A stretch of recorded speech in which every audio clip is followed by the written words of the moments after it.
ఈ నెల 26న దేశవ్యాప్త నిరసన కార్యక్రమాలు చేయాలని సిపిఎం పిలుపునిచ్చింది. ఈ మేరకు కేంద్ర ప్రభుత్వ కార్పొరేట్ అనుకూల విధానాలను వ్యతిరేకిస్తూ కడపలోని కళాక్షేత్రం నుంచి ర్యాలీ నిర్వహించి ఆర్డీఓ కార్యాలయం వరకు నిరసన చేపట్టారు.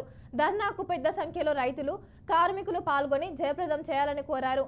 దేశవ్యాప్తంగా కార్మికులు, రైతులు 10 ఏళ్ల క్రితం పెట్టిన 15 డిమాండ్లలో ఏ ఒక్క కోరికను మోదీ ప్రభుత్వం నెరవేర్చలేదని విమర్శించారు. మధ్యతరగతి ప్రజలు పన్నులు చెల్లించలేక పేదరికంలోకి జారుకుంటున్నట్లు నివేదికలు తెలియజేస్తున్నాయని నాయకులు అన్నారు.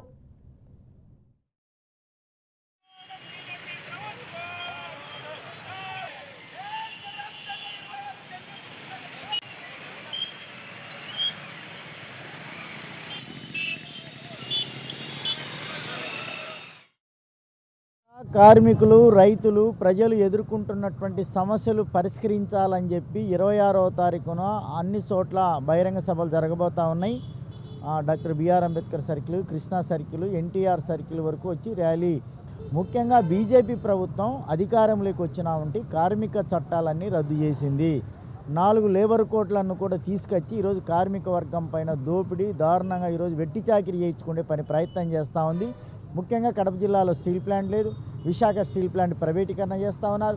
స్కీమ్ వర్కర్లకు మినిమం జీతం లేదు, ఆప్కాస్ వర్కర్లను పర్మనెంట్ లేదు. కాబట్టి మినిమం 26,000 వేతనం ఇవ్వాలని చెప్పి ఈరోజు కార్మిక సంఘాల తరఫున ప్రత్యేకంగా డిమాండ్ చేస్తాం. రెండోది ఏమిటి, ఈరోజు రైతులకు గిట్టుబాటు ధర కల్పించే చట్టం ఏమాత్రం ఉన్నా కూడా అమలు కాని పరిస్థితి లేదు. వ్యవసాయ కార్మికులకు సంబంధించి మినిమం 200 పని లేదు, రోజు కనీసం 30-40 రూపాయలు కూడా పడే అన్యాయమైన పరిస్థితి ఉంది. కాబట్టి మినిమం 600 రూపాయలు ఇవ్వాలని చెప్పి డిమాండ్ చేస్తున్నాం.